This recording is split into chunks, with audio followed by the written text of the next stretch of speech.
On scales far beyond human perception, there are strange beasts. Exquisite palaces, wondrous landscapes, some just a few thousandths of a millimeter long. Others dominate the vast expanses of the cosmos. Thanks to groundbreaking new technologies, I'm setting out to explore these hidden worlds for the first time. You're looking at the craters and bumps and hills on the skin of bacteria. Mind-blowing to look at that. Each one of these dots is a galaxy. We have an instrument here that allows you to look at an atom. We can block the COVID-19 virus itself. And at the tiniest and the largest scales, I'll see how physics has bizarre consequences. My journey will take me to the frontiers of modern science, revealing our latest discoveries and our biggest unanswered questions. This is the story of how the universe works at scales we can't normally see, from nanoparticles to galactic superclusters.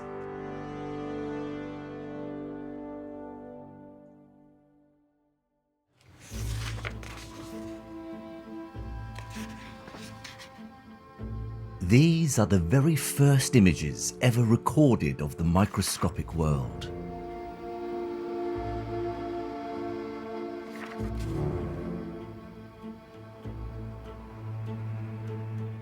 They appeared in a book called Micrographia, written by the 17th century scientist Robert Hooke using the first microscopes. Even at this magnification, they seem so unfamiliar. With micrographia, 3.5 centuries ago, Hooke started us off on a voyage of discovery into the universe at ever smaller scales. As we began to see the microscopic world, we realized that it's very different from our own.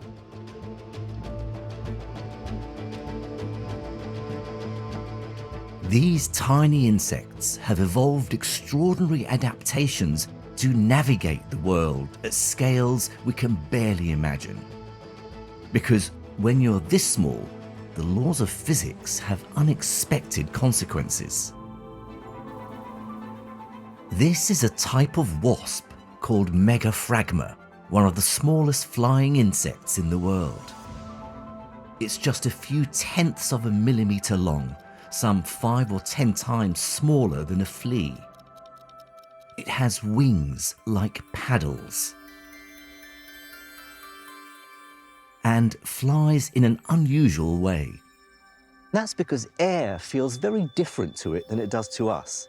We're barely aware of the air around us as we move through it. And that's because of the science of air resistance.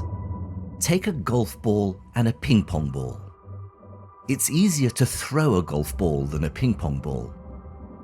They both have the same surface area and so feel the same air resistance. But the ping pong ball is lighter, with less momentum, and struggles to push through the air. Megaphragma is like a tiny ping pong ball, with little momentum for its surface area. So to it, the air feels more like a liquid, and it's evolved its unusually shaped wings to swim through it. If you were to make this the size of a human, then it'd be barely able to move its wings, let alone use them to fly. Yet it's so successfully adapted to the world in which it exists that in recent years, entomologists have found them all over the world, from Africa to the Pacific to South America, even in the woods outside London. When we look at even tinier objects, 10 times smaller than Megaphragma, we come to the scale of a typical animal cell. As we increase magnification, the laws of physics become ever more strange.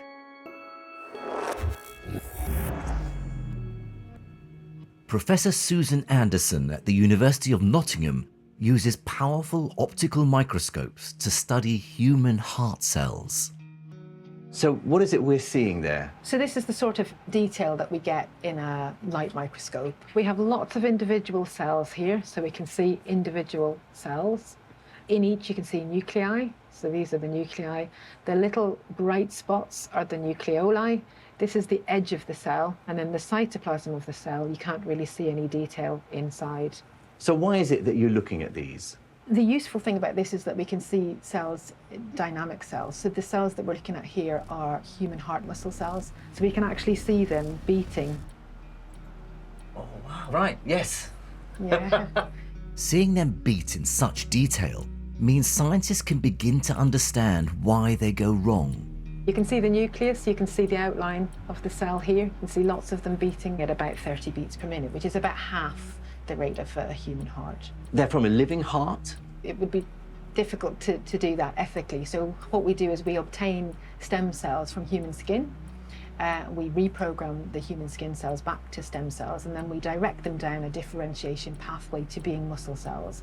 And we can obviously see that they are contracting and beating like a heart muscle cell. What's actually happening here? The cytoplasm contains lots of contractile filaments, and they're shortening and lengthening so that the cell beats. There's a whole community of cells here that are talking to each other, and they're passing that signal from cell to cell, and they're beating en masse. How does it make you feel when you're looking at these living cells? I love them. They've got personality. You know, they do what they want. If the light here is too bright, they will just move. They will just walk away. They're very entertaining. Microscopes are key to understanding cells because right across the living world, they're tiny compared to most everyday objects. For instance, a 200-ton blue whale and a tiny megaphragma are both made of cells that are similar in size, roughly between 100th and 1/10 of a millimeter across. Why are cells this size? The answer lies in the fact that in certain crucial ways, small things are much more effective at interacting with the outside world than big things. Here is a lump of titanium. It's a very reactive metal, and I'm going to try and burn it. Nothing. But here is also titanium, but it's been crushed down into a powder.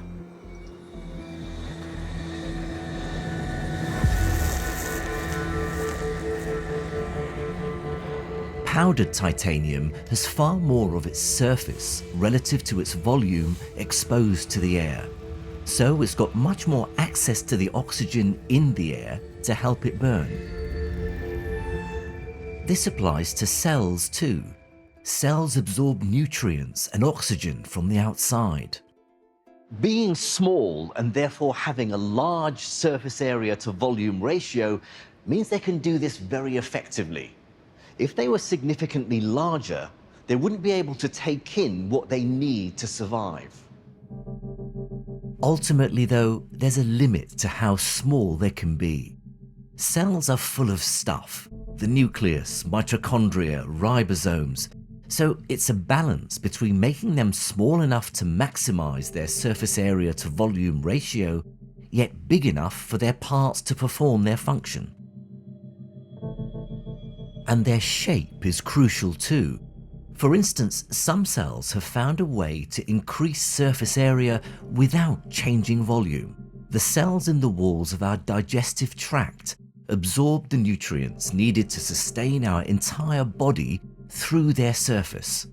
So this surface needs to be as large as possible. How do they do this? How can cells maximize their surface to volume ratio without getting any smaller? Well, imagine this balloon as one of those cells. How can I increase its surface area without making it significantly smaller? Well,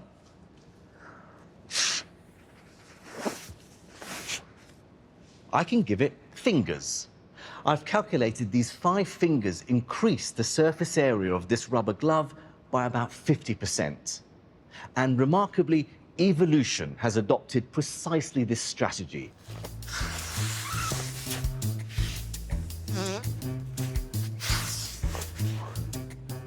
Welcome to my digestive tract. These protuberances are called microvilli. They're each about 1,000th of a millimeter long, but just a few molecules wide. And there are millions of them. They stick out from the cells, dramatically increasing their surface area and therefore their ability to absorb nutrients. Of course, the real thing is rather more impressive. Scientists have calculated that because of the microvilli, our intestines have increased their surface area by up to 15 times.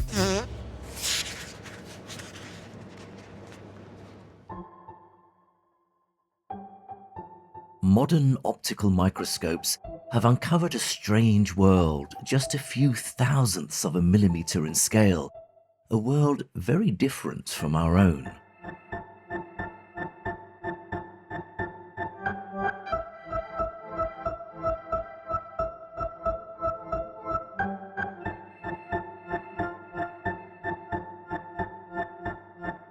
All revealed by a device that is essentially remarkably simple. This is a modern but pretty basic compound microscope, and it works on the same principles as Robert Hooke's microscope from 400 years ago. It's so simple really because you just have two lenses, one in front of the other, and adjust them until you get the sharp magnified image. The second lens multiplies the magnification of the first. There is, however, a fundamental problem with optical microscopes. As we increase magnification, images get more and more blurry. This is because light is a wave, so objects which are smaller than its wavelength are impossible to see clearly, which means optical microscopes hit a wall at about 1,000th of a millimeter. So the next step downwards means ditching light entirely and finding something else to see with, like tiny subatomic particles, electrons. I found a bit of old technology, something older viewers might recognize. I've taken the back off this old TV set. So what you can see here is called a cathode ray tube. This bit, the cathode, boils off electrons, which are then accelerated in a vacuum to hit the phosphorus screen at the front. Now, ordinarily on a TV set, the electron beam scans across the whole surface of the screen to produce the picture. But I've rigged this now so that it produces just a single narrow beam of electrons forming a spot in the middle. Now, because electrons are negatively charged, they're affected by a magnetic field. In fact, that's how we control the direction of the beam. And to show that, I've got a small magnet at the end of this stick, which I can use to distort and move the direction of the beam. In fact, you can see it's produced 3 spots. That's because there are 3 electron beams, because this is a color TV. Now I've got it working normally. The electron beam is scanning across the whole screen to produce the full picture. But I can still distort this picture using my magnet.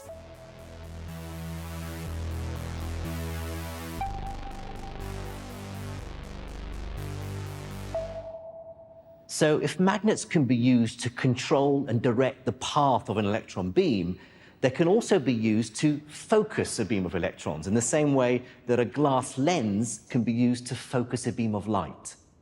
And this means that we can use electrons to make an electron microscope.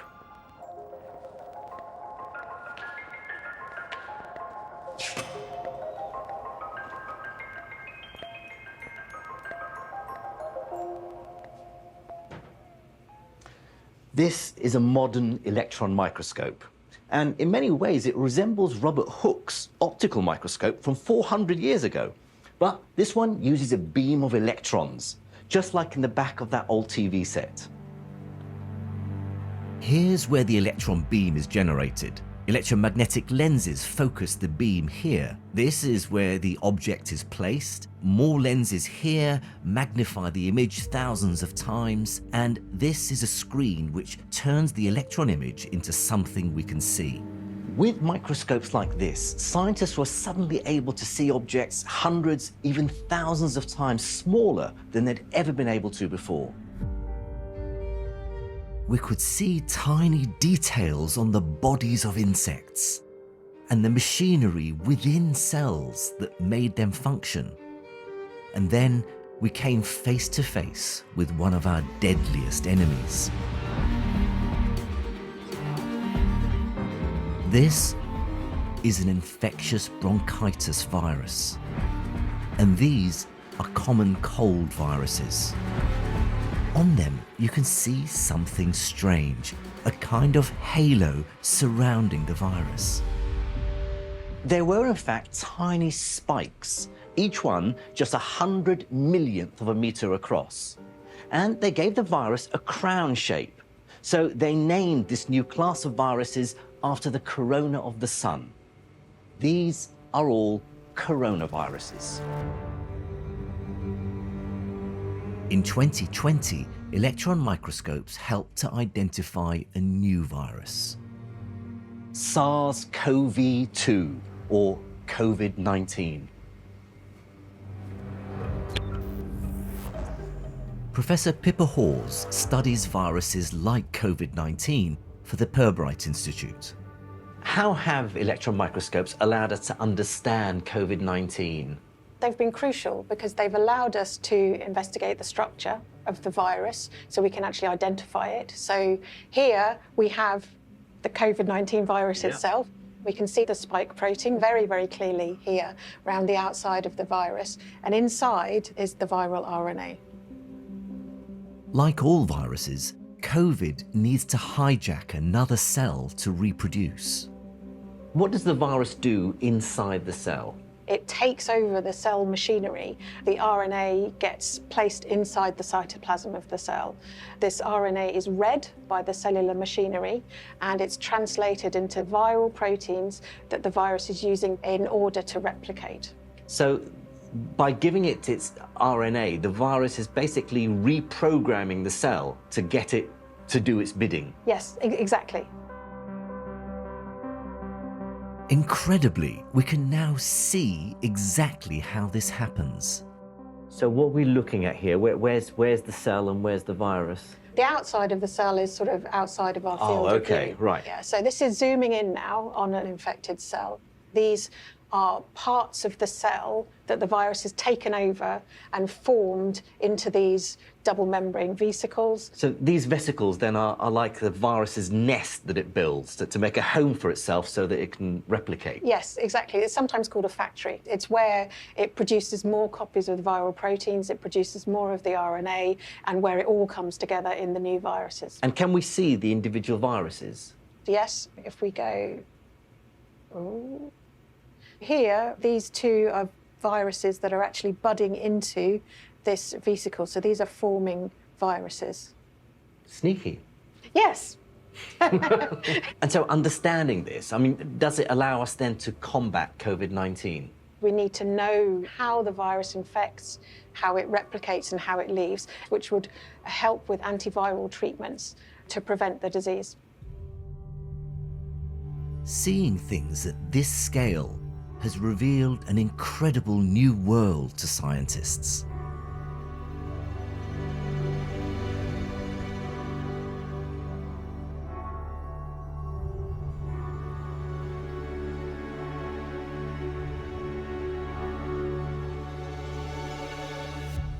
They could see and begin to understand how genetics worked by seeing single chromosomes. They could watch a white blood cell attacking an infection. And they could now see beyond the living world, deep into the materials that surround us.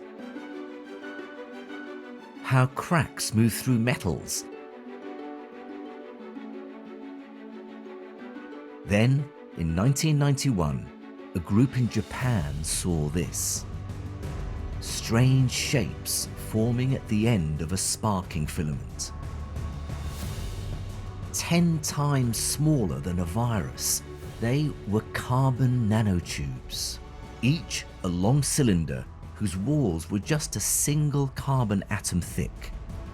And they had unexpected properties, which has led to an explosion of fascinating new materials. This is one of the blackest materials in the world. See, it might look to you like a flat black square, but in fact, if you look at it side on, or even at the back, you can see it's got contours, it's got dents. And yet, looking at it face on, there's nothing, just pure blackness. Now, normally when we see objects, light bounces off of them into our eyes at different wavelengths and different angles, so we can see color and shape. But this is like a Harry Potter spell. Light falls on the surface and then just disappears forever. What's perhaps most surprising is that this paint is made of nanotubes. The paint, called Vantablack, is the invention of nanotechnology scientist Ben Jensen. So it just looks like a black surface here, but talk me through what it looks like if you zoom in. So if you imagine a forest of trees, but the trees are thousands of meters tall, and they're all straight and they're all equally spaced. So light comes in, photons come in, and they effectively bounce between the trees, and then they're absorbed after a number of bounces. So as you can see on here, it looks like a very, very thick, lush carpet. So light coming in gets in between the nanotubes and bounces around and is eventually absorbed into the substrate. It looks like a brush. Yes, exactly. I want to get across to you just how black this material is. This card has been painted with the blackest commercially available paint. It's called Black 3.0. And yeah, it looks very black. But put it alongside the Vantablack, and if I shine a light on them, you can see the paint just looks grey in comparison. And even more impressive, if I make an angle so that the light bounces off the surface and hopefully into the camera, you can see that this paint looks a lot brighter because the light has been reflected. But if I do the same thing with the Vantablack, you should see no difference at all. All the light is being absorbed, none of it is reflected. What is it useful for? So its main uses are in satellite systems for controlling stray light from the sun, the moon, and the Earth when you're looking out at stars. It's also used for calibrating infrared cameras that look at the Earth for global warming studies. And terrestrially, it's used to protect cars with autonomous driving modes from sunlight entering the camera systems and causing ghosting and loss of signal. For me, this is an entirely unexpected and surprising property of nanotubes. And more importantly, this is nanotechnology that we can see, or rather not see. Glimpsing tiny nanotubes was impressive, but could we go even further? By the 1980s, scientists were trying to see ever smaller things using a completely different approach. They wondered if they could see by feeling. Basically, the idea was to mimic the way the needle on an old record player works.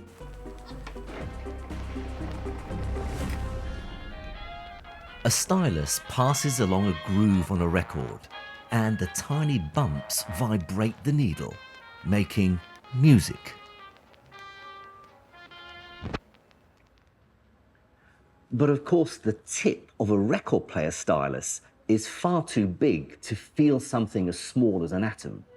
But then in 1982, two scientists, Heinrich Rohrer and Gerd Binnig, had an ingenious idea. They put a thin metal spike into a corrosive liquid. Using electrical currents, they slowly dissolved away the tip of the spike so that just a very thin needle of metal remained. Its tip was just a few atoms in diameter. But how could this needle see? One idea was to harness an unusual force of nature. This is a gecko. Its feet stick to the glass using a tiny attractive force called the van der Waals force. Van der Waals forces exist because of a rather quirky aspect of atoms and molecules. Think of an atom as a tiny positively charged nucleus surrounded by a cloud of negatively charged electrons. But crucially, these electron clouds aren't static. They fluctuate in shape, often randomly. So the clouds can become lopsided with more electrons on one side than on the other. Because opposite charges attract, the negative end of one molecule is pulled towards the positive end of another. The force that an individual atom feels is, of course, minuscule. But these effects can add up. And this, in turn, means that the molecules on the surface of an object can sometimes feel pulled towards the molecules on the surface of a nearby object. And that's what the gecko is taking advantage of.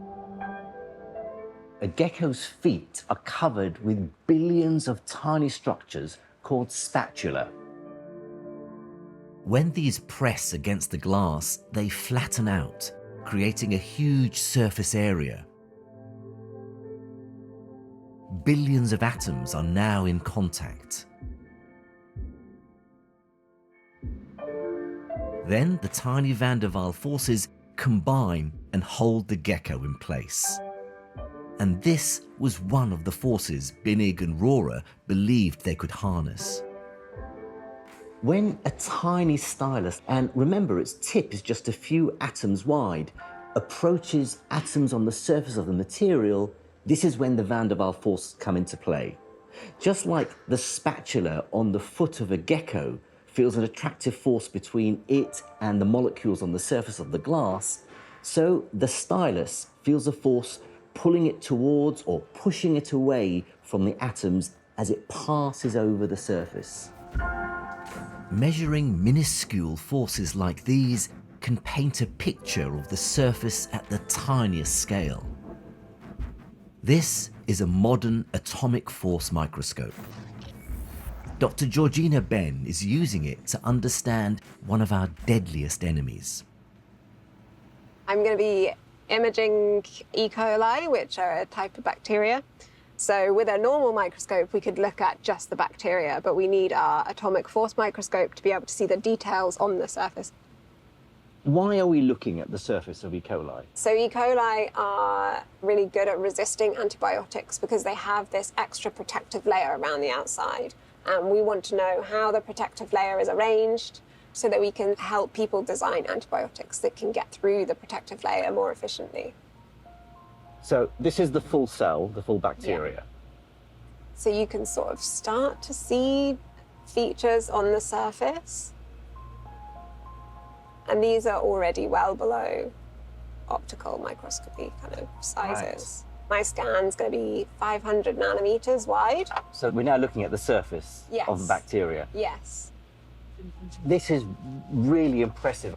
What we're looking at here is bacteria skin, and it's, you're looking at the craters and bumps and hills on the skin of bacteria to find these weak spots that we can attack with antibiotics.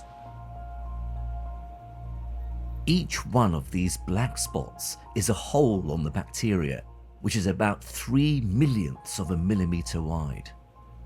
These are the holes that let water and nutrients in and out of the cell. So we're looking at how they're arranged relative to each other. And what's interesting is that you've got this really tight lattice of pores, and then sometimes there are these gaps in your lattice. So those are the weak spots? We don't know. So we want to know, that's like a next question, is why these are important, why they would be there in the first place. So we know that some kind of patches will make the membrane weaker, and some of them will not. So if you could get the bacteria to mutate so that it generates these weak spots, or then maybe, you can attack it. Yes, or maybe get a drug that will make these weak spots, and then we could apply antibiotics. With the atomic force microscope, we began to see more detail of the world than ever before, but it had its limitations. They are most effective at seeing features on a flat surface. But atoms also connect up in 3 dimensions, often forming very complicated shapes, which in turn affects their behavior. How then can we see these shapes? Remember how visible light has a limit because of its wavelength? Well, it turns out there's another form of light which has a much, much smaller wavelength.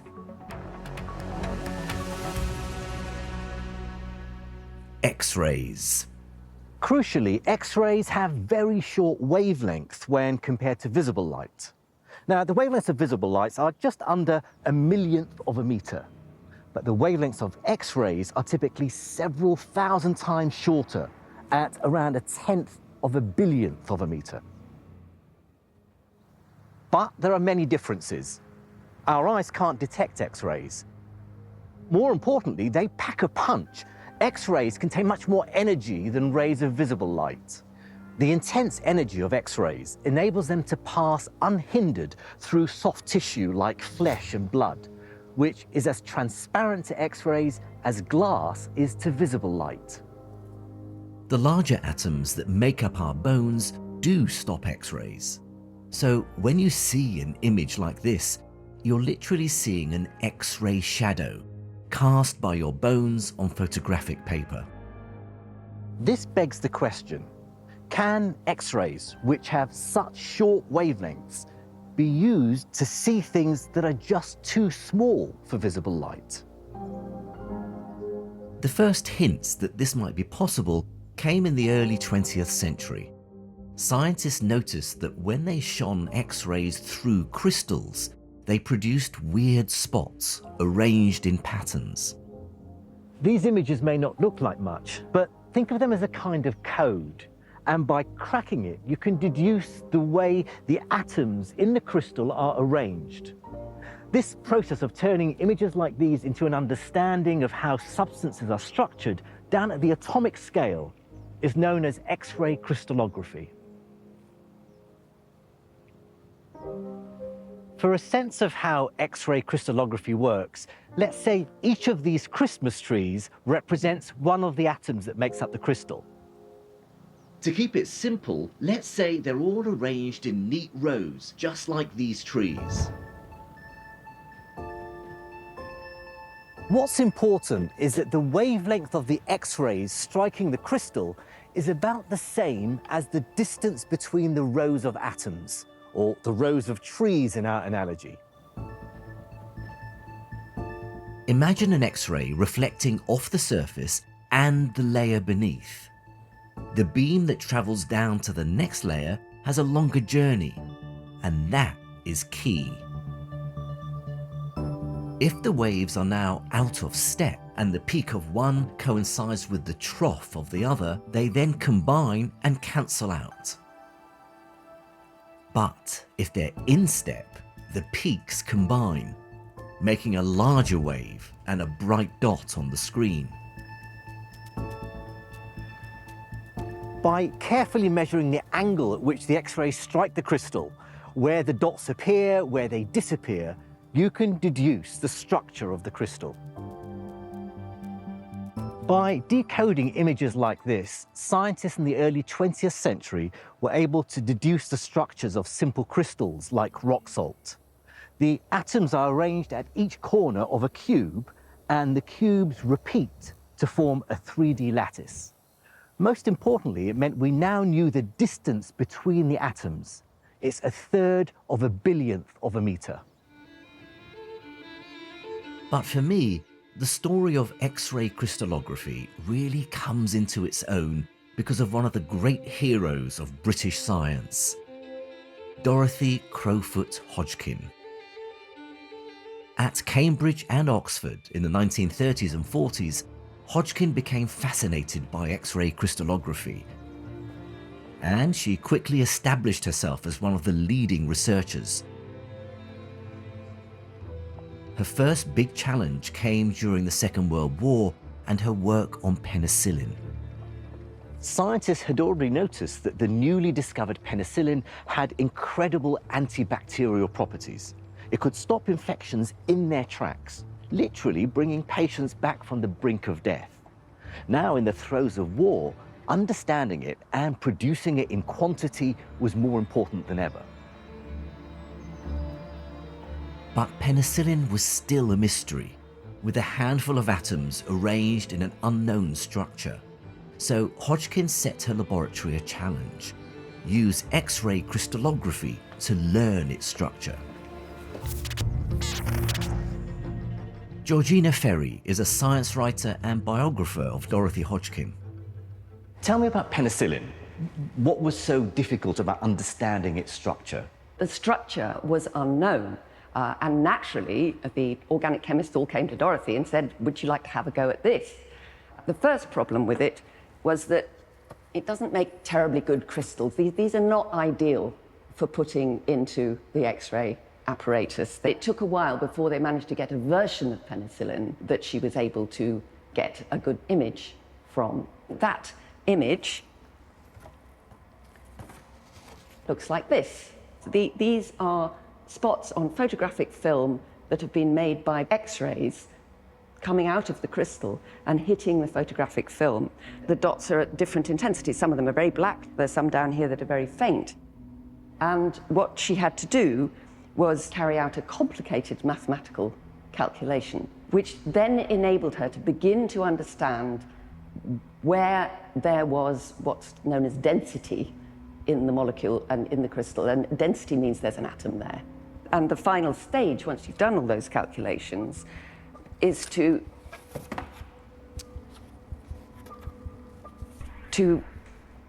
essentially draw a contour map. This represents a slice through the molecule, and the numbers that are written down represent the density of the electrons. And what she's done is join up areas of equivalent density, and that shows you that's a place where there's an atom because there's a lot of intensity there. We're looking at a 2D picture here. So how did Hodgkin then go to the full 3D structure? What you want to do is take a number of slices, stack those one above the other, and that'll show you the three-dimensional structure of the molecule. So you can see what we've got here is a stack of perspex sheets at equal distances apart, and on each sheet you've got the contour lines drawn, as we were looking at before. And if you're looking down from the top, you can see the three-dimensional structure.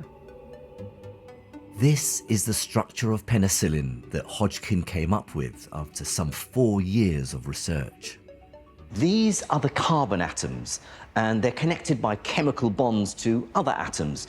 Oxygen, hydrogen, nitrogen, sulfur.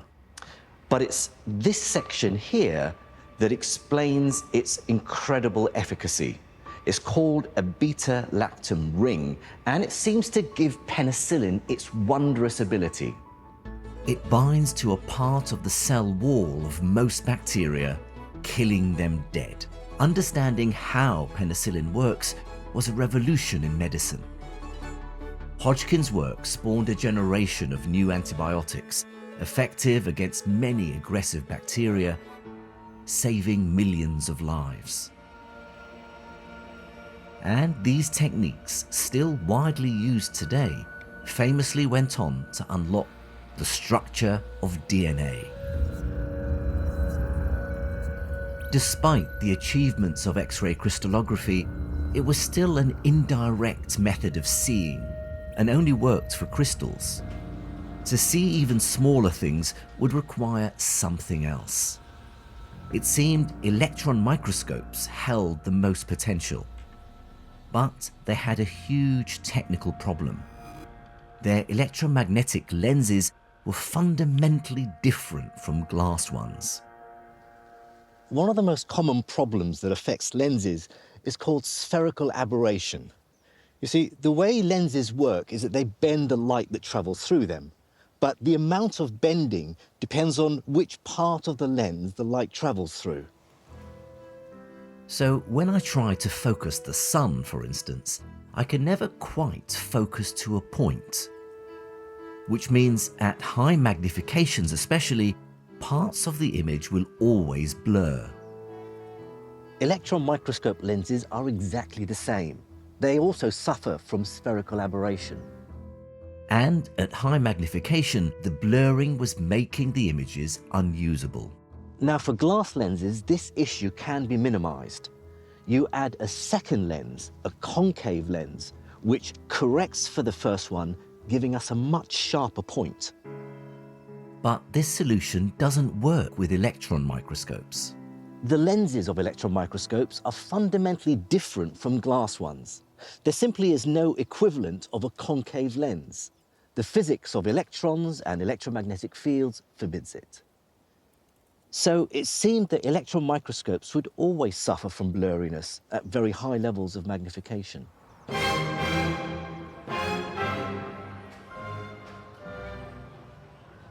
The question was whether we could delve deeper to see even smaller. Well, the next breakthrough that changed everything took place here in Germany.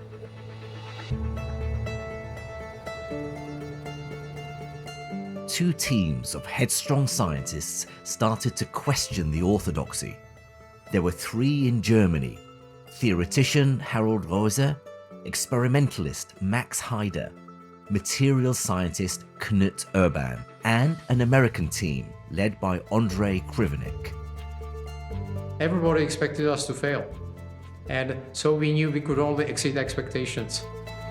Each stubbornly believed that they could somehow overturn the established prevailing science and make an electron microscope that could see more, perhaps even atoms. Was it a big challenge then to persuade the science world that here was something that was going to change the field? The science world at that time had essentially given up to have aberration-corrected electron optics. They decided that hardware aberration correction will be unthinkable. They said it was impossible. It was possible. We had three different people: theoretician, experimentalist, and material scientist. And I think these three together, that was just the point for the success. Their approach used multiple electromagnets, multipoles, to distort the image, squeezing out the worst of the aberration. Then a second lens reformed the image, now almost aberration-free. But getting it right was challenging. It would require sophisticated arrangements of multipoles, sensitive cameras, and powerful computers. And here, for example, we have one hexapole, and as you can see here, we have 6 poles with 6 coils. They are just connected to each other, and then we have a north, south, and the beam passes through this hole here. That means first we change the shape of the round beam to a triangular shaped beam, and then to combine it with second hexapole to have a round beam again. For years, they struggled to get their new lenses to work, and the rest of the scientific community remained skeptical. I had a lovely comment from a professor at Stanford who told me, Andre, you're bearing your career. But then, in June 1997, their stubbornness began to pay off. And soon they caught glimpses of the building blocks of all matter with unprecedented clarity. Here's a typical image without aberration correction. Now watch as it's added in. The white blurs resolve into 2 clear dots, each one a single atom of silicon.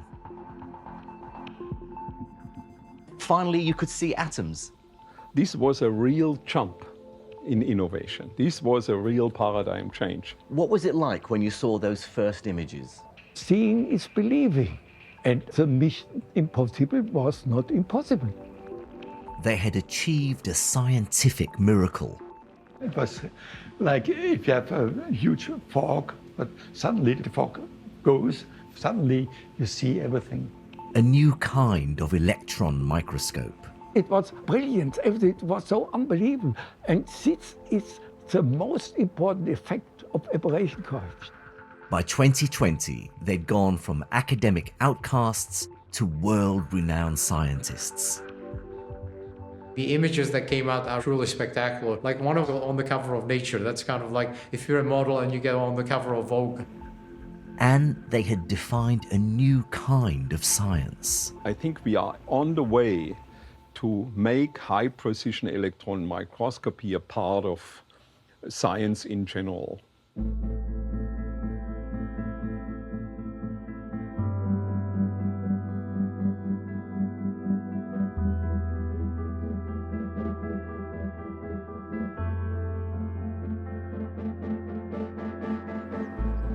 The next stage of this journey downwards happened in Manchester with the discovery of an incredible new material, graphene.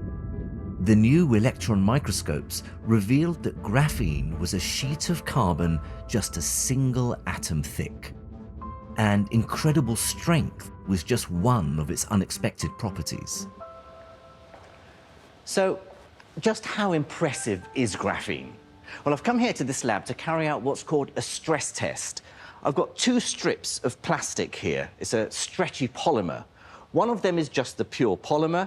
The other contains just 3% graphene mixed in with it. And I want to stretch them to find out how much force is needed to snap these strips. First up is the pure polymer.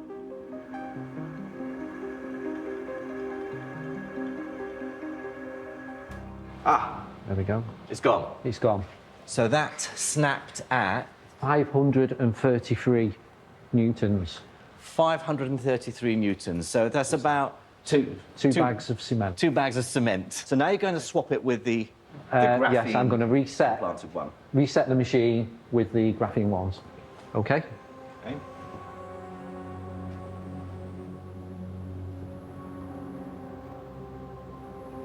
Okay.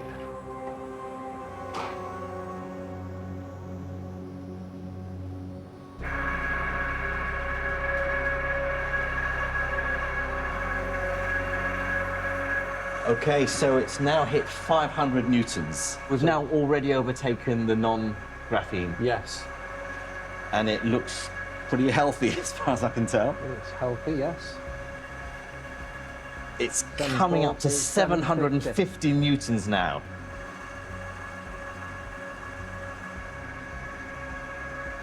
We're now... And now it's come up to 1,000 newtons and still going strong. And...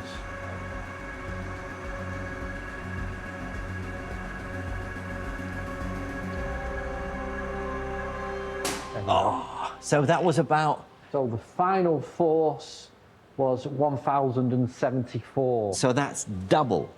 Twice as much force was needed to snap this polymer compared with the one without the graphene. That is pretty impressive. A huge improvement with just a few percent of graphene mixed in with the polymer. That's incredible. Graphene has shaken the scientific community to its core, and yet was discovered almost by chance by scientist Andre Geim as he was searching for ever thinner slivers of graphite. Talk me through what happened on that night when you realized your eureka moment. 20 years ago, I realized that just taking Scotch tape, putting piece of graphite between the Scotch tape, peeling the Scotch tape like that, leaves small pieces of graphite. Is it something we can demonstrate here? Because we have a piece of graphite. Yeah. You can take this piece of graphite and without much trouble, you can, of course, make it thinner by repeating this procedure. But if you shine lines through, you eventually start finding flakes which are transparent. And that actually was eureka moment, because being reasonably well educated, I realized that if flakes of graphite transparent, they are really, really thin. Probably initially those were 10 layers thick, but eventually we went down to a single layer. It's hard to overstate just how excited scientists and engineers are about graphene. So let me just remind you what graphene is. It's just a single flat sheet of carbon atoms all bonded together. But that would be really underselling it, because at around 1/3 of a nanometer, it's just a single carbon atom thick, making it the thinnest material ever made. For a sense of why graphene is so extraordinary, we have to understand its physics at the atomic scale. Each sheet is made up of repeating hexagons. At each corner is a carbon atom that's bonded powerfully to 3 others. Those bonds are the source of the material's strength, but they also seem to produce other strange properties. Each carbon atom bonds to its 3 neighbors by sharing electrons with them. But not all the electrons are used for this. 1 electron from each atom is spare. These free electrons can zip around unhindered. And this has huge consequences because it means that graphene can be made to conduct electricity incredibly efficiently. There are high hopes that it will enable new kinds of electronic components, revolutionizing batteries with much greater storage, and also solar power generation, water filtration, material science, and quantum computing. Of course, this is still early days in graphene research, but there is without doubt much to play for. The discovery of graphene brings us towards the end of this story, because with the newest aberration-corrected electron microscopes, we're now able to see on the smallest scales imaginable.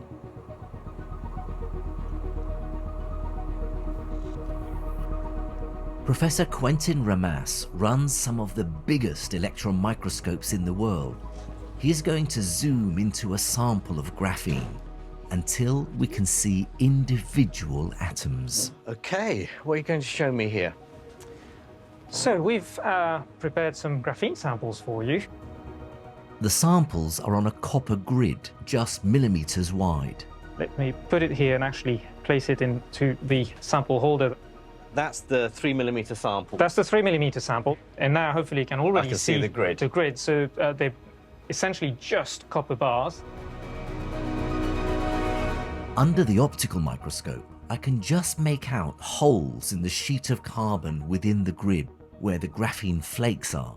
To see them in more detail, he now switches the sample into a powerful electron microscope. So what we're looking at now is the same image as we had under the optical microscope. You can already recognize, so those 2 shadows here are the corners of those grid squares. But in the middle here, you recognize what you also saw on the optical microscope, which are those circle holes, inside which is the graphene that we're going to go and look at.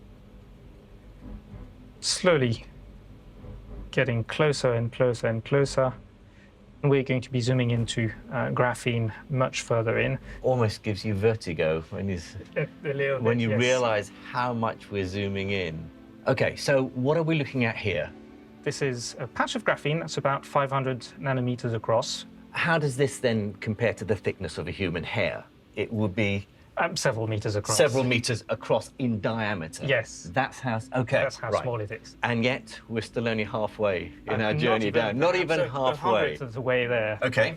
And so what we're trying to do really is zoom in even further on that little black speck. Go for it. So we'll start reducing the magnification slowly. I'll go to magnify it 10 times this time, trying to not go too fast so that you can really keep.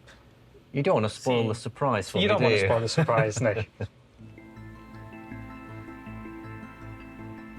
If you notice the shape of this hole, it's about the shape of Africa, I would say. It's now getting to a size that is more foreign to everyday life, especially when you start realizing that this patch is going to be 100 times smaller still. But let's zoom in and hopefully see what we're here to see, which are single atoms. So this is now that same patch, and you notice that it is very dark. You might just about start being able to recognize some pattern in the middle, some very faint lines which correspond to the hexagonal lattice in graphene. But if you look closely on the original image that we still have on screen here, you see small round blobs that are perhaps a little bit brighter, and they are brighter because those atoms are heavier. And we happen to know they're silicon, but just to demonstrate, I can move that scan box around one of those single atoms, and hopefully it'll light up like a Christmas light in the middle. And there it is.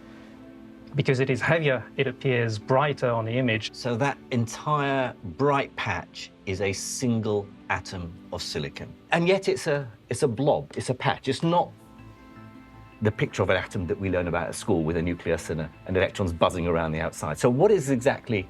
It remains reasonably abstract. What we see is this average structure of subatomic particles, and that gives us this average round shape. We've magnified this sample that we've taken out from our sample box and put into the microscope by several million times to see on the screen this magnification. So 1/10 of a billionth of a meter. We've come a long way since Robert Hooke. For me, as a theoretical physicist, an atom is just abstract mathematics, an equation, an idea. But to see one of them with my own eyes, the building blocks of everything, just 10 millionths of a millimeter across, is nothing less than miraculous. I still can't get my head around the fact that I'm looking at individual atoms. Well, look, I'll tell you. I mean, I've spent my career studying atomic nuclei, but for me, it's been abstract. The notion that we're looking at an individual atom here, and I love the analogy that there are more atoms in a single glass of water than there are glasses of water in all the oceans of the world, right? Atoms are tiny. They are tiny. The fact that we have an instrument here that allows you to look at an atom, the novelty doesn't wear off. It definitely doesn't. No, it might be either simple-minded or single-minded, but it's seeing those single atoms is, I think, something I'll want to do for the rest of my life, and it's just a wonderful thing to see.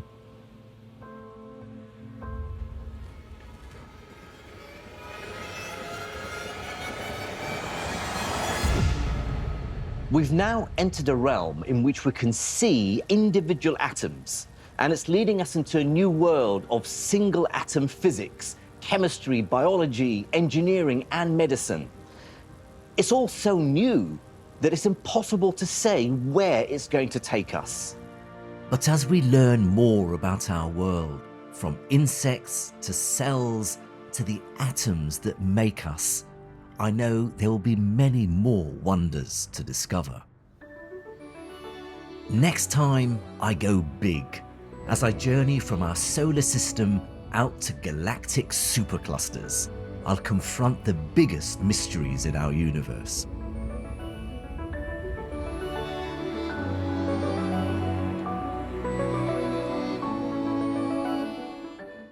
And don't miss that next Monday night at 9 here on BBC 4.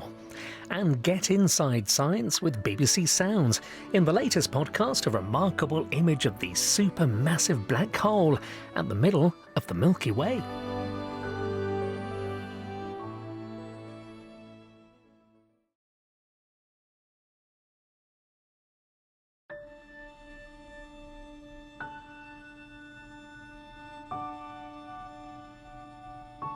On scales far beyond human perception, there are strange beasts, exquisite palaces, wondrous landscapes.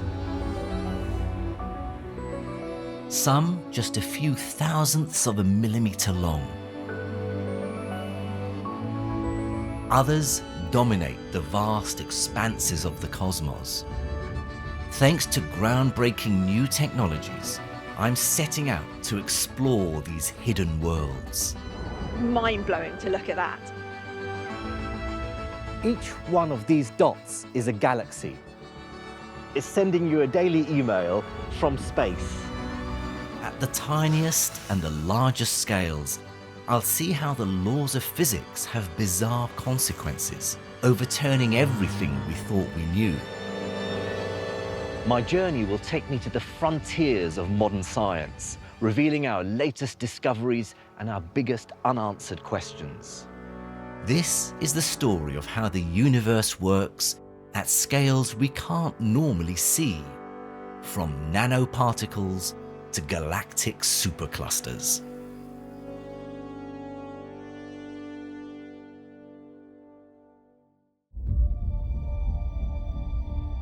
When we move to scales beyond our imagination, the universe behaves in extraordinary ways.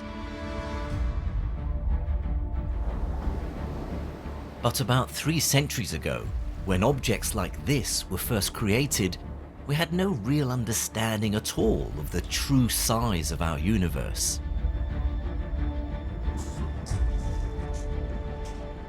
You might recognize this. It's called an orrery. And it's a beautiful little mechanical model of the solar system. Now, it's not really a toy. It's been used for centuries to demonstrate the relative orbits of the planets around the sun. But you shouldn't take this model literally, because it's not to scale, both in terms of the relative sizes of the planets and their distances from the sun.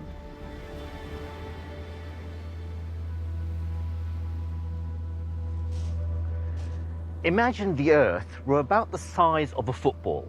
Now, in reality, our planet is 12,700 kilometers in diameter.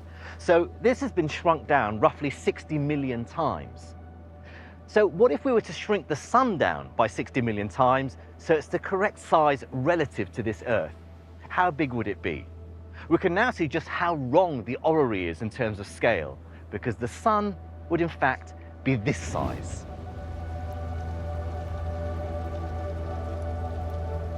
The sun is over 100 times the diameter of the Earth. You could fit 1 million Earth-sized planets inside it.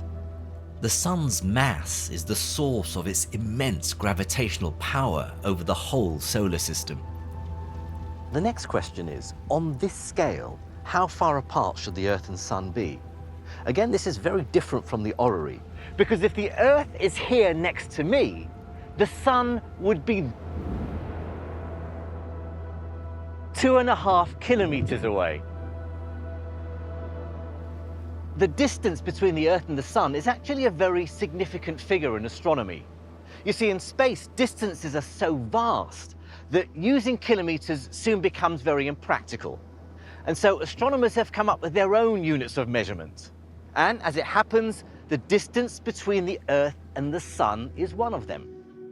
The sun is 150 million kilometers from the Earth, a distance known as 1 astronomical unit. So our neighboring planet Mars orbits the sun at an average of 1.5 astronomical units. The asteroid belt, containing millions of floating rocks, orbits it between 2 and 3 AU. Jupiter orbits at an average of 5 AU. Saturn at 10 AU. And Uranus at 20 AU. And Neptune orbits at an average distance of 30 AU. Many of us think this is the end of the solar system. But if you travel beyond the planets to about 120 AU from the Sun, you'll encounter a giant, mysterious structure which helps protect us here on Earth. It's a bubble called the heliosphere. The heliosphere was only discovered in the middle of the 20th century, but astronomers of earlier times did glimpse hints of its existence. The clues were in the behavior of comets, icy bodies of rock and dust which orbit our sun at different distances. Comets have 2 tails, which develop as they approach the sun, and they point in slightly different directions. One of them is made of dust, and it often trails behind the comet in a kind of arc. But the other straight tail, called the ion tail, is made of gas, and that's the one we're interested in. Here's the puzzle that baffled the astronomers of the past. The ion tails of comets always point away from the sun. It's as though there's a wind being produced by the sun. But how can this be possible? I mean, space is empty, isn't it? How can there be a wind blowing through empty space? A clue to this cosmic mystery can be seen when there's a total eclipse of the sun.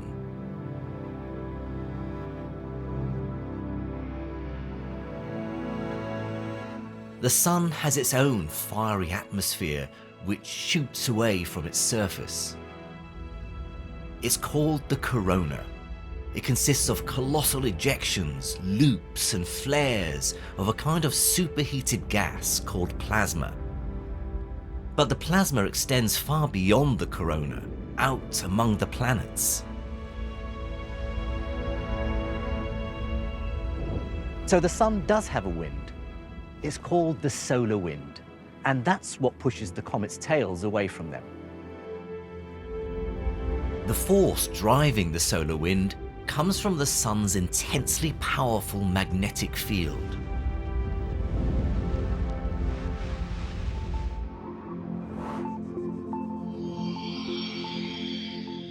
And I guess a lot of people don't realize that the sun even has a magnetic field. Yes, it does, that's right, just like the Earth. Now, the sun's is a bit more complicated and it varies, it's a bit more dynamic, but the basic principles are just the same.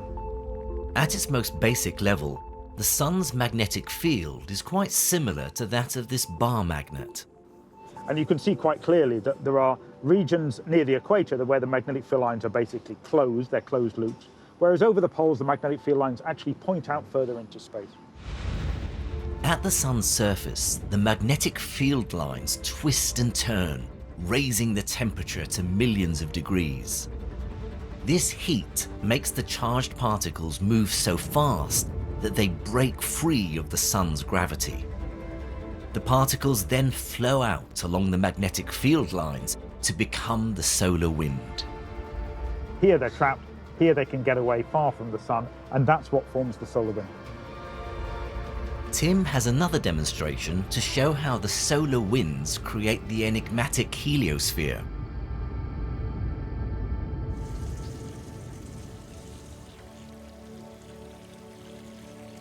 Water coming out of the hose pipe, that's like the solar wind going away from the sun in all directions, and then it forms a boundary all the way around.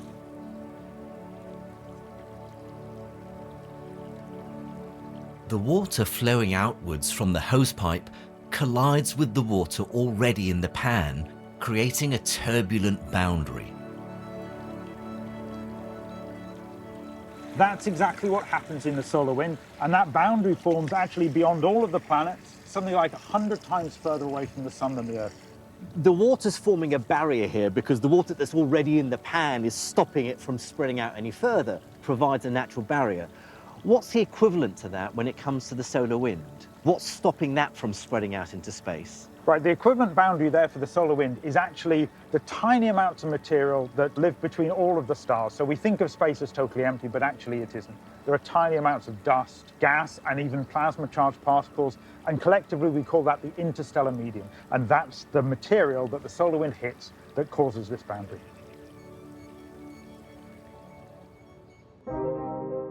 The interstellar medium, the stuff which the solar wind is flowing into, is mostly composed of gases, especially hydrogen and helium.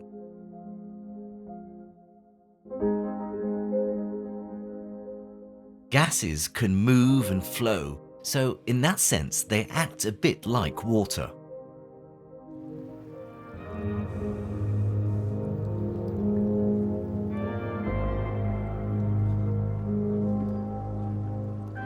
If we do think of space as a fluid, then the heliosphere is a bit like a boat carrying us through the interstellar medium.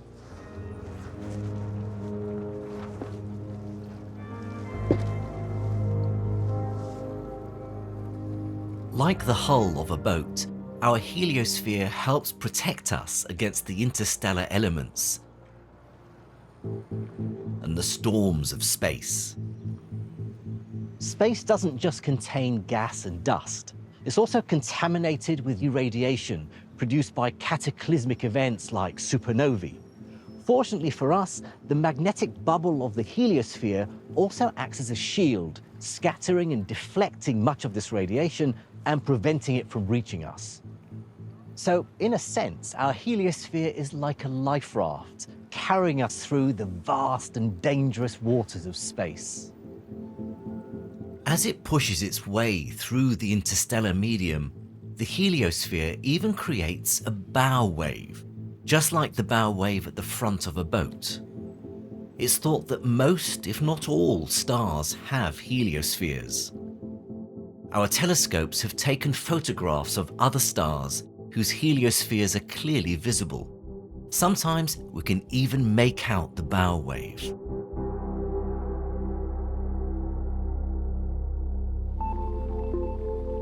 In 2020, the European Space Agency launched a mission to the Sun, a probe called Solar Orbiter. And among the scientists who built it was a team from Imperial College London, headed by Tim Horbury. 7:30, and we're due to launch in about 3.5 hours' time. It's really exciting, the tension's really building. It's looking really good. 1.5 hours to go. Go Solar Orbiter.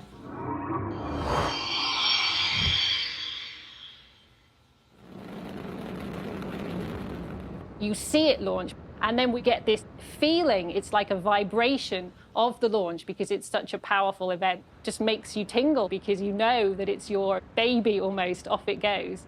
I'd already been working on the project for 13 years at that point. Wow. And to have such a personal connection with what was going on was incredible. For Solar Orbiter's instruments to work at all, the engineers have had to protect them from the extremes of temperature near the Sun. The heat shield is always pointed at the Sun, so wherever we move around, we orientate the spacecraft so that that is what's pointing at the Sun. The instrument that Tim and Helen built is a magnetometer. It's mounted on a boom at the back.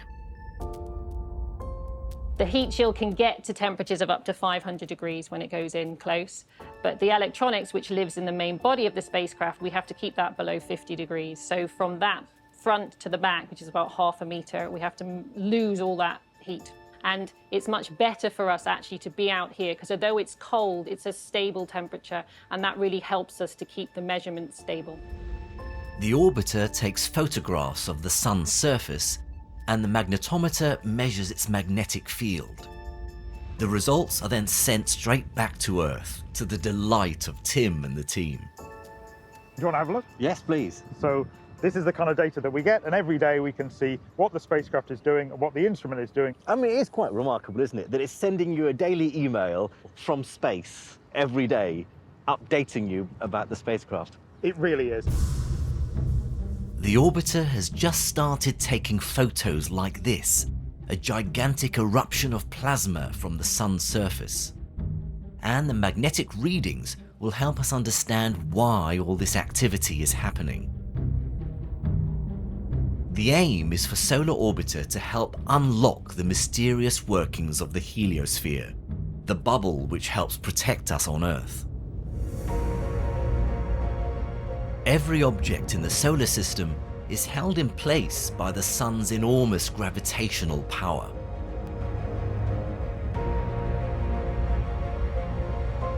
And as we move beyond the heliosphere to around 100,000 AU from the Sun, it's thought there's one more massive structure out there, a sphere of icy objects called the Oort cloud. At these scales, we start using a new unit of measurement, the distance light can travel in 1 year. So the Oort cloud is believed to extend up to 3 light years in diameter. Now, traveling outwards, I'm going to leave our solar system behind.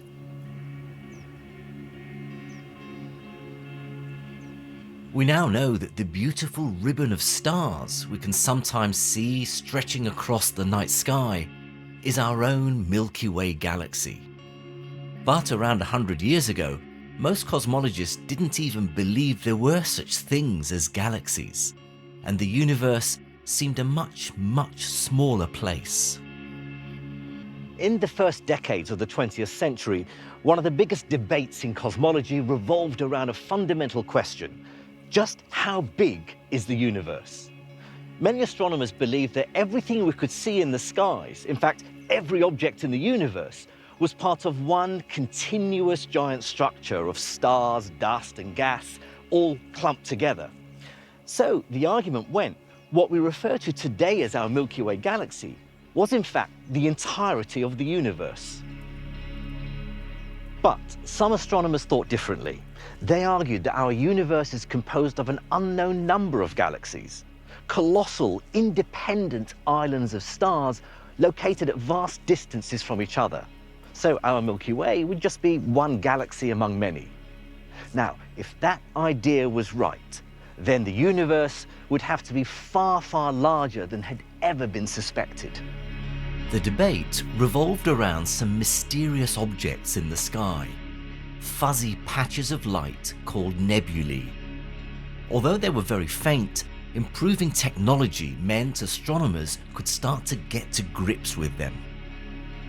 Telescopes of the time were even able to make out structure in some of these cloudy objects, like this large nebula in the constellation of Andromeda, photographed around 1901, 1902. Some astronomers argued that nebulae like this were relatively close to us, large clouds of dust perhaps where new stars were being born. But others argued that nebulae were independent galaxies in their own right, made up of billions of stars at mind-boggling distances away from us. The debate was solved to a great extent thanks to the astronomer Henrietta Swan Leavitt. For many years, her work was largely ignored, but it's finally being acknowledged by a new generation.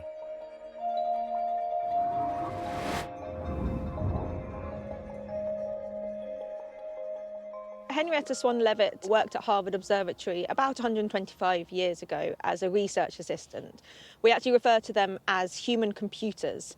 But back then, computers were people, mostly women, who crunch the data and do things like measure the positions of stars, their brightnesses, make all these catalogues. She was absolutely dedicated to her work. She catalogued so many stars, looked at so many photographic plates over and over. So here are some of Leavitt's photographic plates. Tell me what we're seeing here. Yes, these are photographs of the night sky. They're negative images. Leavitt dedicated herself to studying a very weird type of star, known as a Cepheid variable. These grow and shrink at regular intervals. So they pulse in brightness at predictable periods, which vary from days to months. Leavitt concentrated on looking for variable stars in two mysterious nebulae, the Small and Large Magellanic Clouds. I find it hard to believe, looking at a picture like this, she managed to discover and catalogue 1,777 variable stars. Mind-blowing to look at that and think about how kind of painstaking that work must have been. And looking at these stars, she noticed something that I think really just changed our understanding of the universe forever. Leavitt realized that there was a strict relationship between how intrinsically bright these stars are and how quickly they pulse. So if we look at these four pairs of lights, the pair at this end are clearly the dimmest, but they also flash the quickest. Exactly, yeah. The brightness increases, but the flashing slows down.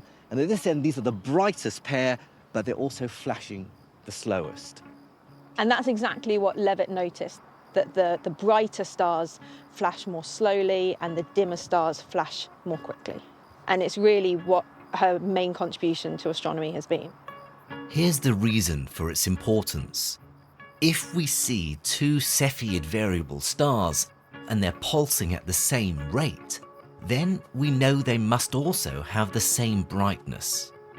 So if one seems dimmer to us, then we know that it must be further away. Leavitt had found a way we can measure huge distances in space. In 1923, Edwin Hubble pointed a telescope at the mysterious Andromeda Nebula, and he found that it contained a Cepheid variable. He measured its pulse rate to be very slow, 31 days. So, using Leavitt's discovery, he could calculate that it must be very, very bright. But because it looked so faint when seen from Earth, it must be very, very far away. In fact, the Andromeda Galaxy is 2.5 million light-years away.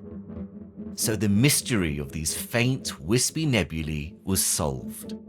As suspected, some of them are indeed collections of gas and dust relatively close to Earth. But others, like Andromeda, are their own independent galaxies, floating at unimaginable distances from us. So now that we can identify which celestial objects are part of the Milky Way, we can create a map of it, starting with our solar system.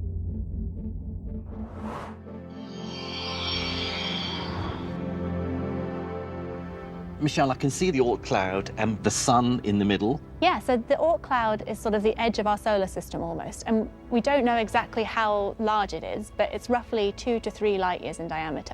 Okay, let's see what else is in our local neighborhood if we zoom out a bit more. So what is starting to come into shot now? Yeah, so Alpha Centauri is our nearest neighbor star system, so it's actually 3 stars. 2 large stars and 1 smaller, fainter star as well. Well, we can also see Procyon there. That's about 11 light-years away from us. And then we also have 61 Cygni over here. Compared to our solar system, we're talking about quite large scales now. But to people like me who study, other galaxies and the wider cosmos, this is still a really tiny distance. Like, for me, it's not even a real unit of measure until we get to, 100,000 light-years or so. So all these stars that we're looking at here, they're just sort of in the way. You want to be able to see way beyond them. Exactly. Normally, I don't worry about anything that's less than a few 100,000 light-years across. So let's zoom out much, much further from the stars of our local neighborhood to encounter an important structure in our Milky Way, which is over 10,000 light-years long. So what we're seeing here now is the Orion Arm, which is our local or our home spiral arm where we live. And spiral arms are kind of the largest visible structures we can see in spiral galaxies. And that's because they're full of the youngest, brightest stars. The Orion Arm is home to one of the most famous astronomical objects visible from Earth, the Orion Nebula, a dense molecular cloud lit up by the stars it contains. It's well over 1,000 light-years away from us. Moving outwards from the Orion Arm, we start to see the whole structure of our galaxy.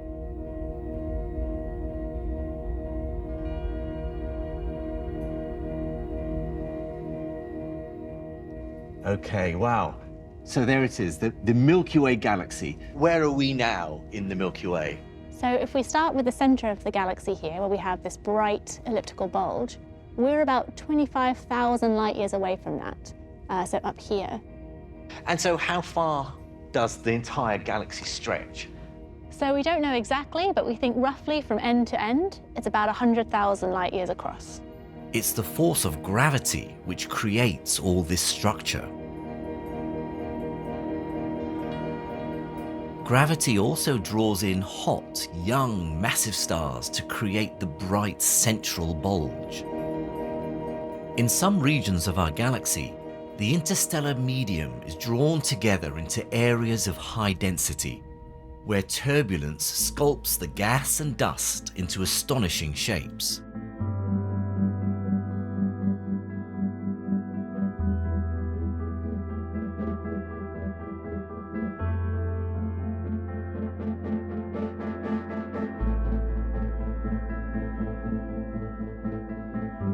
These are stellar nurseries, where pressure from the force of gravity heats up the hydrogen, making it hot enough to ignite fusion.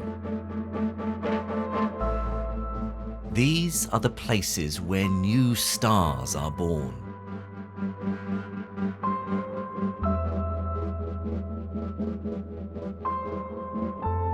But by studying the operation of gravity at a galactic scale, we've encountered a mystery. As our galaxy revolves around the center, what keeps it all together is the mass of all those stars and gas and dust acting as a kind of gravitational glue.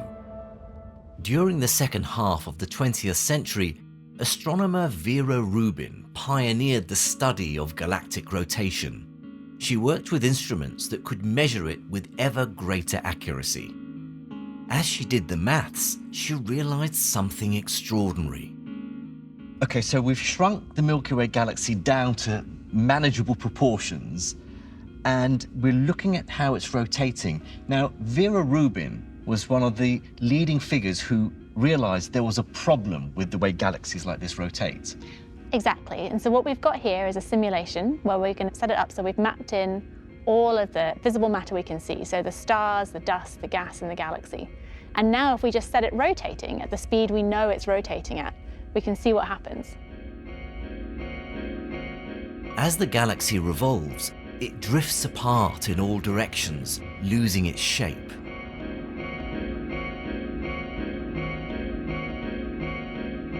Okay, so it's not holding together. There's clearly a problem.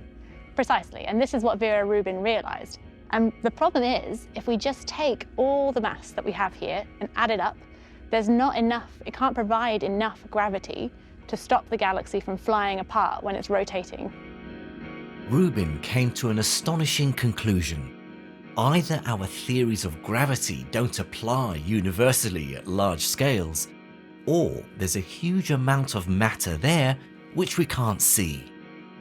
It's now thought that perhaps around 85% of all the matter in the universe is composed of what's known as dark matter. We can't detect it directly, but it must be there to hold our galaxy together. Most cosmologists now think our galaxy is surrounded by a halo of dark matter, a kind of scaffolding which keeps it from flying apart. Some estimates say it could be up to 2 million light-years across. The light we can see with our own eyes reveals just a small fraction of what's really out there. That's because many astronomical objects give off radiation right across what we call the electromagnetic spectrum. This is the electromagnetic spectrum. On this end, you have gamma rays, which have the shortest wavelength and the highest energy, then X-rays, and then ultraviolet. On this side, you have infrared radiation, and then microwaves, and finally radio waves, which have the longest wavelength and the lowest energy. And this slice in the middle, this is visible light. It's what our eyes have evolved to see. The rest of the spectrum is, to our eyes at least, invisible. In the past few decades, we've launched telescopes into space that can photograph the universe across the spectrum.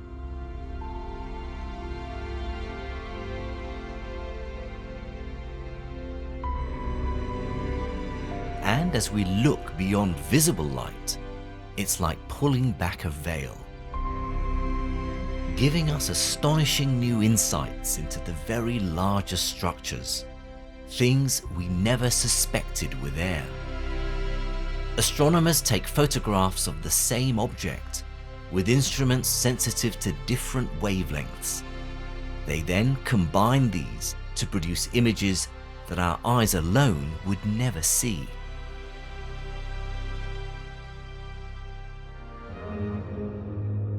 These incredibly sophisticated imaging techniques have given us privileged glimpses of astonishing events, frozen moments from the birth, life, and death of stars and galaxies.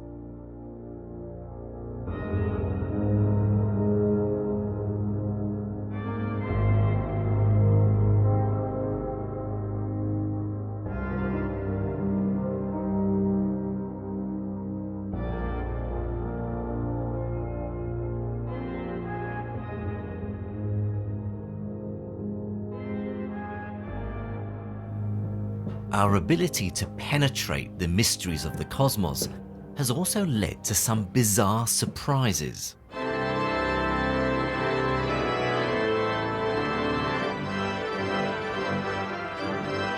Astronomers have found massive objects in space that effectively give off musical notes.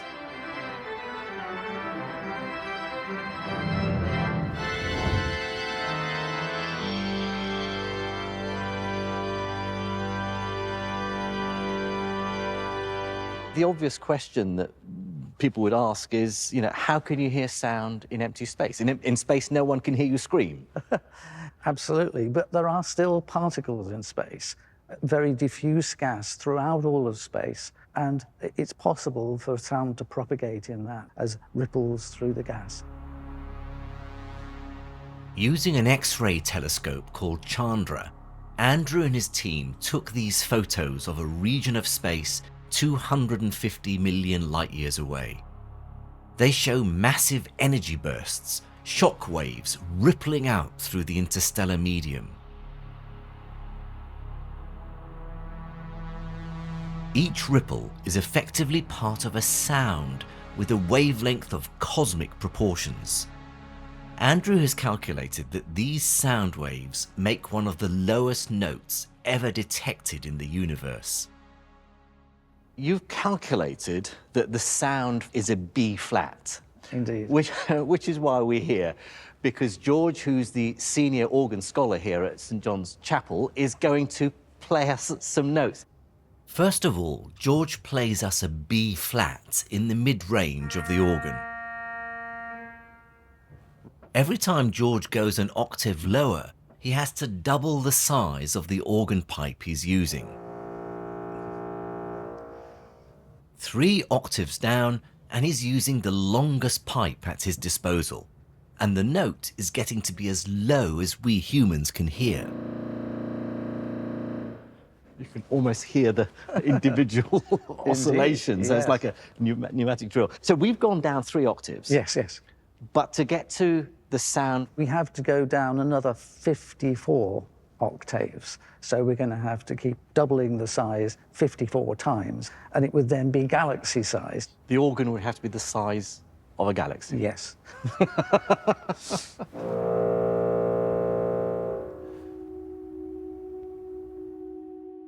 The note is so low because the object only gives off one sound wave every 10 million years.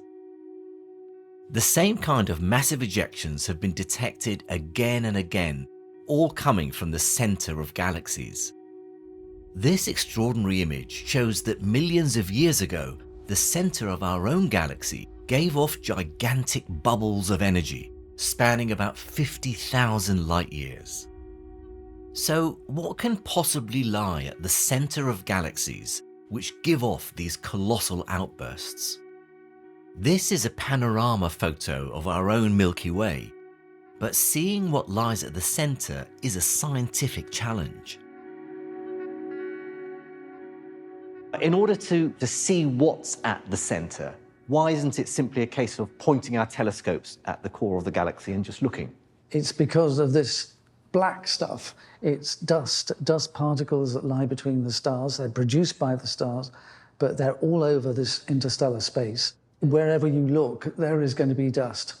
It's material that's not dissimilar from smoke, and you know how smoke blocks light. Essentially, it becomes impenetrable when you're looking along the plane of the galaxy.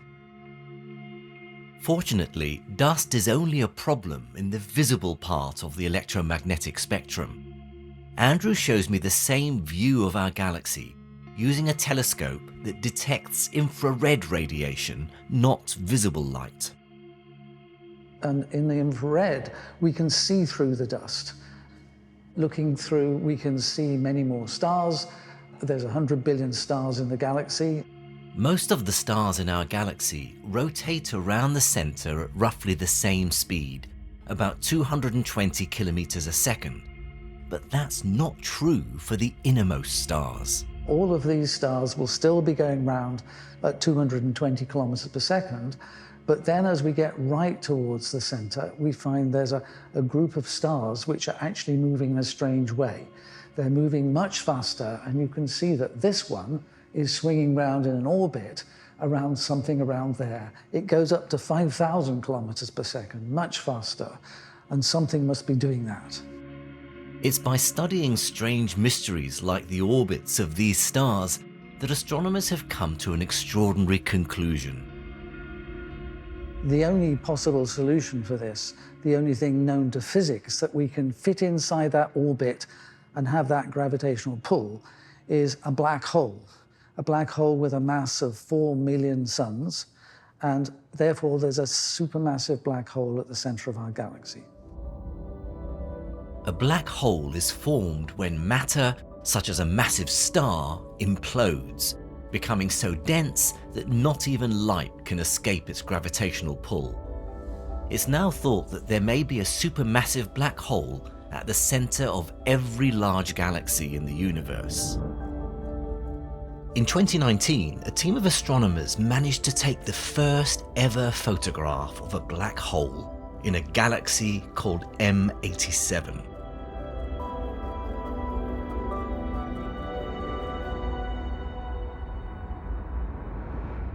A key issue here is that the black hole itself cannot emit anything. Light only falls into it, it doesn't come out of the black hole. And what we can see is emission from material swirling round the black hole. And it's in what we call an accretion disk. An analogy for the accretion disk of a black hole can be found in a kitchen sink. As water goes down the plug hole, much of it swirls around the rim. In supermassive black holes, some matter is swallowed, some swirls around, forming the accretion disk. The result is an astonishing buildup of heat caused by friction. It gets to hundreds of thousands of degrees. All of the emissions from the accretion disk, which include jets, it releases an enormous amount of energy. We're now pretty sure this is the answer to the puzzle of the giant outbursts. They're coming from the supermassive black holes at the centers of galaxies. Andrew believes these black holes have had a fundamental role in shaping the galaxies around them. The jets of high-energy particles and radiation are believed to have triggered the formation of generations of stars. Andrew has also found that these explosions of energy can blow the interstellar medium out of a galaxy, halting star formation.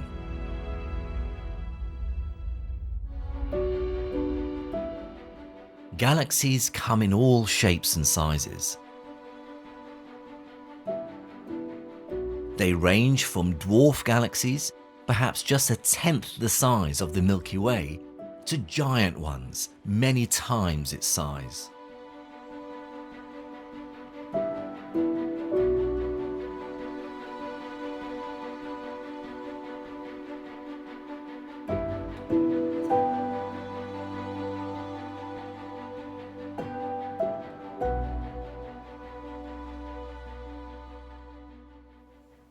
It's now thought that there may be up to 2 trillion galaxies in the observable universe. But here's the question. Do all these galaxies just float around by themselves, moving through space serenely as independent objects, as lone travelers? Or do they come together as part of even larger structures? And how can we even answer that question?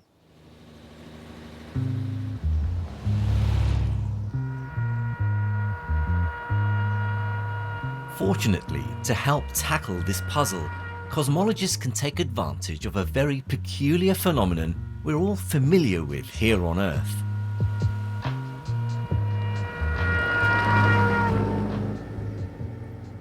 What you heard there was the famous Doppler effect. As the car approaches, the pitch of the trumpet is high, but as it passes me, that pitch drops.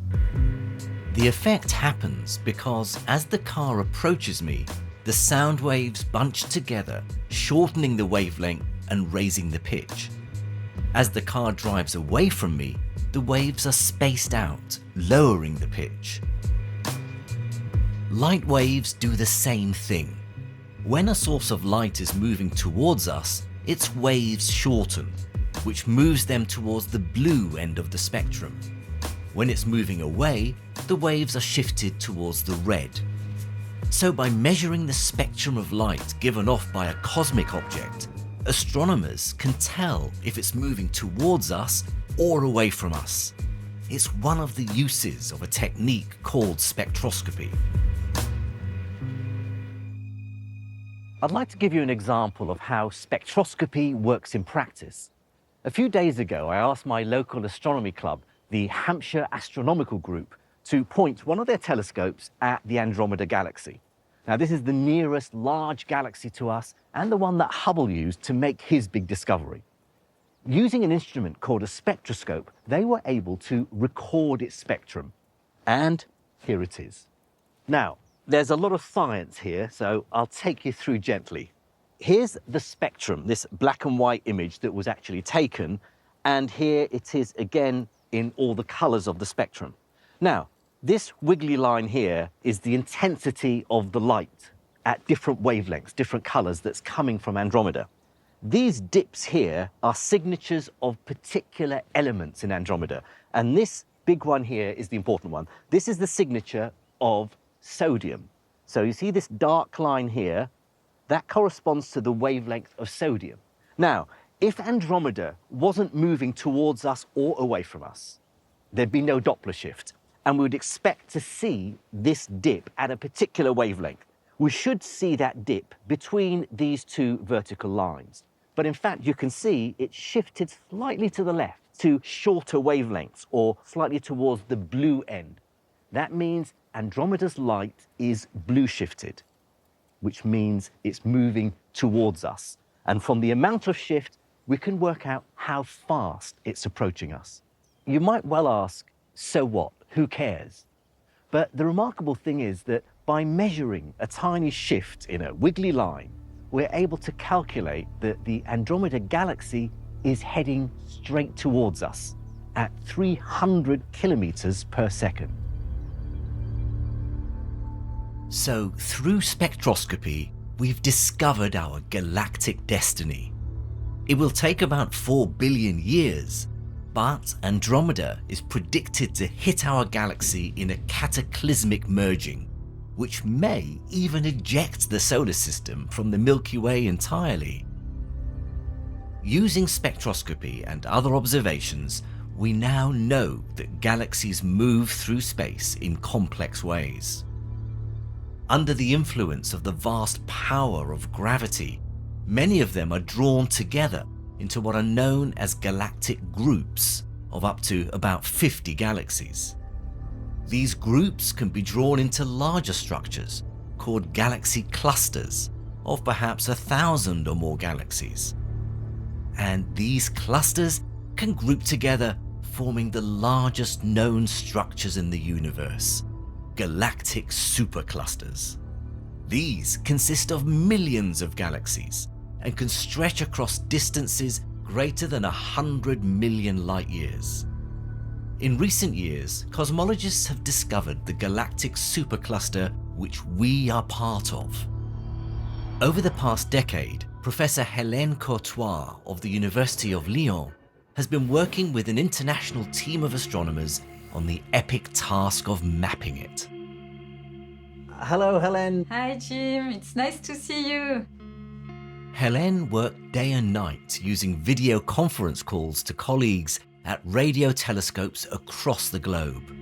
These telescopes are in different time zones, so when do you sleep? Yes, we sleep when we can. But I love observing, so I always try to be on all the shifts.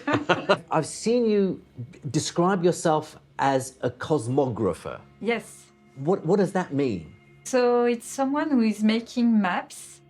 I try to find out where are the other galaxies compared to our galaxy, and then I measure distances and coordinates on the sky of those galaxies. And my specialty is not only to make maps, but to map the motions of the galaxies in the universe. So I am a dynamic cosmographer. I'm going to do galaxies all my life because what I want to see when I open my computer, I want to see beauty. So every morning I look at what the telescope have been running in the night and I see galaxies all the time. I don't want to do any other job. First, Hélène and colleagues plotted the positions of many thousands of galaxies, creating intricate 3D maps like this. Each galaxy is just a little dot. Then they measured the spectrum of every single galaxy to see if it's blue shifted or red shifted. And that meant they could work out the direction in which each galaxy is moving and at what speed. They found tens of thousands of galaxies all flowing in the same direction, forming a giant supercluster. And they fly like this, like a dance, so the motions of galaxies are correlated, they travel together. They are not like with random motions. In some part of space, they travel together, and this is how we make this discovery. In 2014, they made an astonishing announcement. They'd mapped the giant supercluster in which our own galaxy resides. They gave it a Hawaiian name, Laniakea. Its true size is incomprehensible to our minds, confined as we are to our earthbound scales, shapes and sizes. But there are landscapes here on our planet which can give us an inkling of what Laniakea must be like. To help us understand what these galactic superclusters look like, cosmographers like Helene often use the analogy of a river system, with smaller streams flowing into larger streams, which then flow into rivers, all heading towards the sea. At the largest scales of the universe, galaxies move together through space along pathways which resemble rivers. The power of gravity makes raindrops fall into streams and streams to flow downhill into rivers. In the same way, galaxies are pulled by the immense power of gravitational attraction, heading to an enormous concentration of mass. So let me give you a tour of Laniakea. This is our home galaxy, the Milky Way. And we live within what's called the local group, which contains some of the galaxies we've met before. For example, here's the small and large Magellanic Clouds. These are dwarf galaxies that were studied by Henrietta Swan-Leavitt. They're about 200,000 light years away. Over here is the giant Andromeda Galaxy, which of course is on a collision course with us. It's over 2 million light years away. Our local group stretches up to 10 million light years across, but it only forms a small part of the structure which Helene and her colleagues have discovered. So let's see what the whole of Laniakea looks like.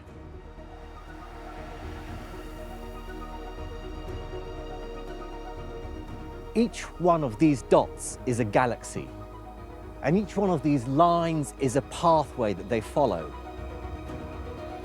Our Milky Way and all the other galaxies in our local group sit in one of the streams over there. All of the galaxies are being pulled by incredible gravitational forces along these pathways. They're all moving towards a central mass called the Great Attractor. The Great Attractor is still a mystery, but it's thought to have the mass of trillions of suns, attracting galaxies across hundreds of thousands of light years.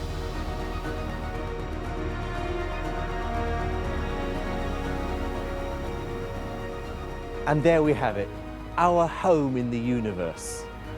Laniakea contains about 100,000 galaxies like ours and 100 trillion stars. It stretches across 500 million light years.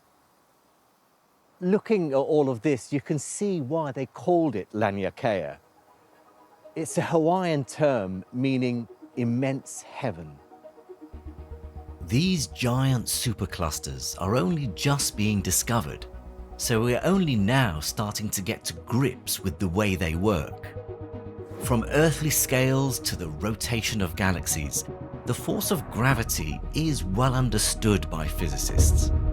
But it doesn't necessarily mean we understand how gravity holds these giant superclusters together. So cosmologists like Helene use superclusters to investigate the workings of gravity at the very largest scales. Our question, our physics question, is gravitation. How does it work on large scale? Does it work just like on Earth? And was it always the same in time? So we use the universe as a lab with huge masses, the galaxies. From the infinite small to the infinite large, it's the main question of physics of the 21st century. We still miss the full understanding of it. By studying superclusters, a few cosmologists are beginning to question some of our most cherished scientific principles. According to our current model of cosmology, the laws of physics suggest that structures much bigger than Laniakea cannot exist. If I look at this sheet of sandpaper, at this scale, it looks completely uniform. There's no pattern to it. But if I zoom in using this portable microscope connected to my laptop, suddenly I see structure, mottled colors of black and brown and yellow, shades and speckles, which are completely invisible when I'm zooming out looking at the whole sheet. According to our current theory, a similar principle applies to the universe. After the Big Bang, matter was scattered pretty evenly throughout the cosmos because the same forces acted equally on everything. The power of gravity brought together galaxies and then galactic clusters, but over a certain size, gravity is too weak to bring structures together. Like my sandpaper, the universe should appear featureless. This is what's called the cosmological principle, and it's one of the foundational pillars of modern cosmology.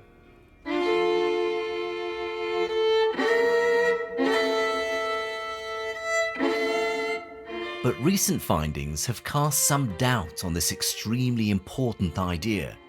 Remarkably, one of those discoveries was made by a student.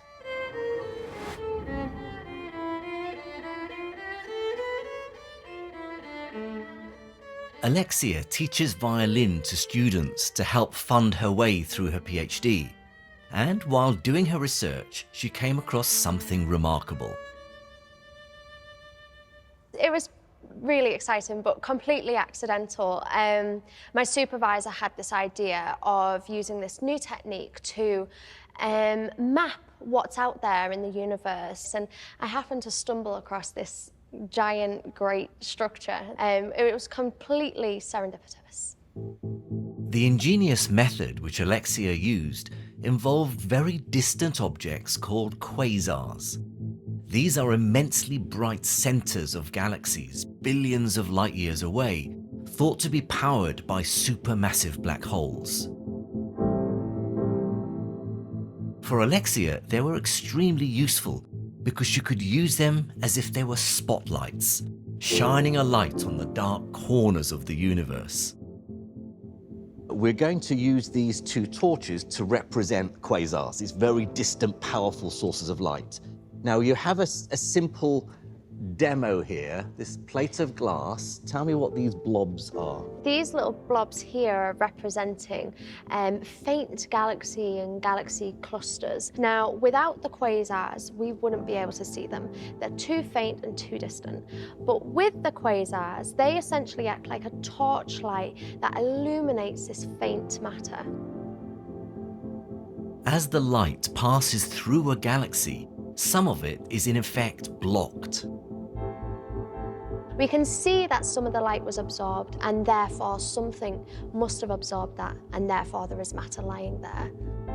Using this method, Alexia has been able to create a 3D map of a huge chunk of the universe. And she seems to have found a pattern. These red blobs are all galaxies or galactic clusters, and together they appear to form a giant structure in the shape of an arc. We've used 3 different statistical tests, and all 3 of the tests show that the giant arc is actually more than just a random fluke. That it's really there. Why is it so unexpected and exciting? So we have this thing in cosmology known as the cosmological principle, and it says to us that on the largest scales there should be no structure or pattern in the universe. The cosmological principle has a specific cutoff limit, and that's estimated to be about 1.2 billion light years. But the giant arc here is over 3 billion light years wide, so it begs the question how something like that can form in our current understanding of cosmology. The giant arc is so big that if we could see it from Earth, it would look 35 times bigger than our moon, even though it's 9 billion light years away. The reason it's so mysterious is because it's too big to be held together by gravity. And it's not the only one. Even bigger superstructures have been found, such as the Hercules Corona Borealis Great Wall, thought to be 3 times bigger than the giant arc. It's early days in the story, but this debate could be a game changer, because all our theories of how the universe was formed after the Big Bang are based on the cosmological principle. Time will tell, I guess. It's still too early to be sure. It's still too early, but everything is built on top of this assumption of the cosmological principle. So it's kind of like taking the bottom piece of a Jenga puzzle out and the whole thing collapses.